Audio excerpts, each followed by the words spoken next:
Let's take one over here. Hi. Hi, my name is Grace, and I love you so much. Thank you, thanks.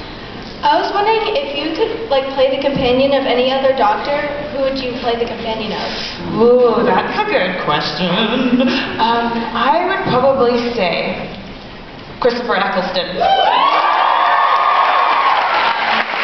Because I think I don't know, he seems like a bit grumpy. It's really funny. And I love the companions of David Tennant so much that I wouldn't want to ruin it by doing it.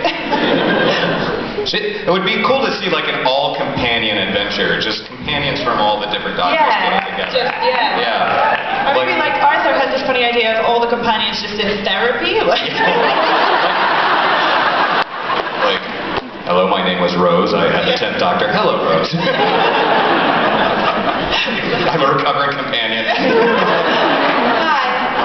One quick thing. I kind of do love you. You're one of my idols. And my question was, I know you guys do a lot of on-location stuff when you were on Doctor Who, and I know you're pretty much everywhere for Guardians of the Galaxy and Oculus, which I so want to see. And I just wanted to know how you cope with being homesick. If you ever are homesick, how you cope with it. Oh, I am so used to the feeling of being homesick. Because I'm from the top of Scotland. We never film anywhere near there.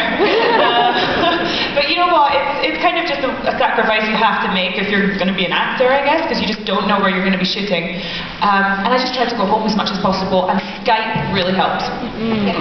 By the way, thanks for coming to St. Louis.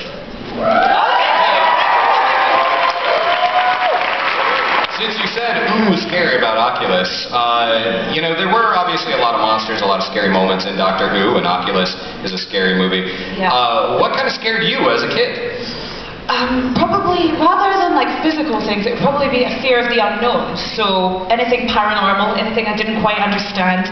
I'd be terrified to leave my window open at night in case some sort of spirit came in. Sorry to scare all the children in the audience. It's fine, it never did. So then you believe in ghosts?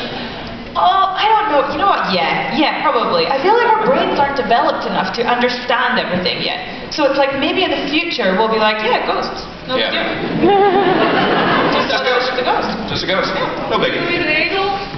Angels, weeping angels. Yeah. That was like a softball right there. I'll allow it. Hi, over here. Hi. I was just wondering what the oddest thing you've asked to Ben do. What? Okay. Stop, rewind, hit play. The oddest thing you have asked to... I can't think of it. I have been asked to do? Yes, there we go. Thank you. As an actress. As an actress? As an actress. Oh, I just feel like the list is endless on Doctor Who. There's all sorts of weird things I did on that. I mean, getting sucked under the ground through this big inflatable donut was pretty weird. You didn't see the donut, but I had to go underground and that's what they used. There was this episode, The Beast Below, where we were immersed in real cabbage and just goo and fluids all day. That was pretty weird. And maybe finding out that an older lady was my daughter, that's also weird. Lots of weirdness, yeah. Lots of weirdness. Hi. Hi, I'm Allie, and I'm a really big fan. The first episode I ever watched was The 11th Hour, and you got me hooked onto it. And so I was wondering if, real quick, could you just say "oi" real quick? I love that one. You just want to say oi? Yeah. Just oi. Oi! Just oi, yeah. All right. Yeah, okay. Hi, I'm Hope, and Hi. I think you're absolutely brilliant. Thank you. My question is, what got you to watch Doctor Who? Were you a huge fan when you were young, and what encouraged you to be audition to be in Doctor Who? Well, everyone kind of watches Doctor Who in the UK. It's a bit of a national institution. I mean, it's been going since 1963, so it's something that's just in our culture. We all watch it on Christmas Day, but my mother is a really, really big Whovian, so she kind of introduced me to it, and I didn't watch it as much as her, and then I was in it, and then I was totally immersed in the world. Thank you. That's a good question, thanks. what is your least favorite thing that you've been asked to do? Ooh. That's such a dramatic question. I like it. The delivery was excellent. My least favorite thing. I'll tell you what, there was an episode on a pirate ship, and we had to shoot that in the coldest weather imaginable, in the middle of the night, and there was a rainstorm in it, and we just had to be completely soaked to the bone for hours, and I mean, but to be fair, it was so extreme that it was funny. Like, had it been just a little bit wet, it would have been annoying, but it was just like so soaked. And there's an actor called Hugh Bonneville who was reacting very funnily to that. All right. Thank you. Thanks. Hi. In Doctor Who, just to draw your experience from not another happy ending for that emotional type, and then transitioning over to Guardians of the Galaxy being a warrior, did you use part of your character, Amy Pond from Doctor Who, to bridge that gap? Absolutely. I mean, I feel like working on Doctor Who was my 3 years of drama school, almost. I feel like I was sort of training under Matt Smith in a weird way, like learning how to act. And I feel like I learned a lot. And also, what was so great about Amy's character was I got to do all sorts of different things. I mean, she was, you know, a heroine, and then she was also a victim, and I feel like the range that I got to perform was really amazing. So I think any job that I go into, I'll be calling on experience from that. Okay. Good question. Thanks. Hi. Hi. What was like your favorite part about being in the whole world of Doctor Who and being a companion? It's really fun being a companion because you get to run down corridors away from monsters for a living. You know, I would constantly be like, I can't believe this is my job. But to be honest, the thing that I enjoyed the most was making two of my best friends in the world, Matt and Arthur.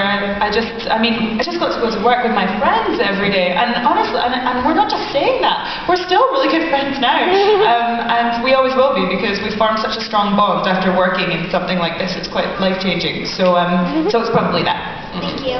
Thanks. Were you ever jealous of not having a sonic screwdriver? No, I think he uses it well. He uses it. It works for him.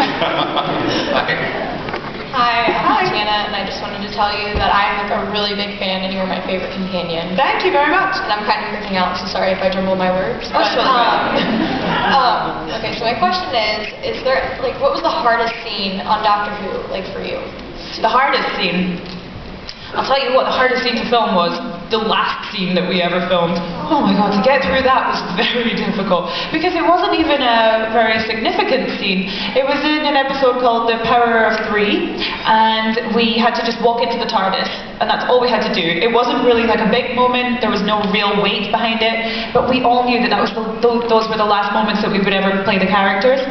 So to just get through that without crying was pretty difficult. And then we all got into the TARDIS after the scene and it was completely dark and we all just hugged. And it was like, it's really over. Matt tells everyone that I fondled him, but I just want to say for the record that I didn't. Not even like an accidental fondling? There was no fondling. No fondling. Take that to Twitter. #WizardWorld. No fondling. Did you keep like the script or any pages from the final scene, final script that you I kept a copy of every single episode. The script, yeah. Alright, can I borrow?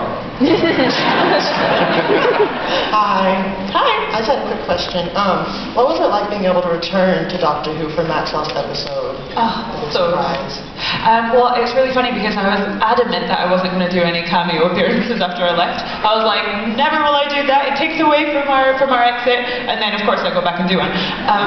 But it was such a special moment because those were the last moments of the character for him, and I just wanted to be around for it. And I honestly think that Stephen Moffat wrote me in just so that I would be there for emotional support in that moment. And oh my god, you've never seen anything so sad in your life. And I was kind of like more of an outsider looking in by this point. And I mean, it was a different TARDIS and everything, so it was really surreal. And I mean, I was crying, Jenna was crying. I found her, I was like, I'm going to just get you a cup of tea. I mean, no one held it together. Good question. Hi. Yep, you're up. It's okay. Can you say Dalek? say Dalek? Just Dalek. Say, oh, sorry. Dalek. Dalek? No. I know, Dalek. I feel like we were just in the midst of some sort of family bet or something. It's like, no, I say it right. No, I say it right. Yeah. It's not Darlick. Dalek. Dalek. I love that question. Yeah, me too. Hi. Hi. My question is kind of not Doctor Who related, but you're doing a new movie with Jennifer Morrison called The List.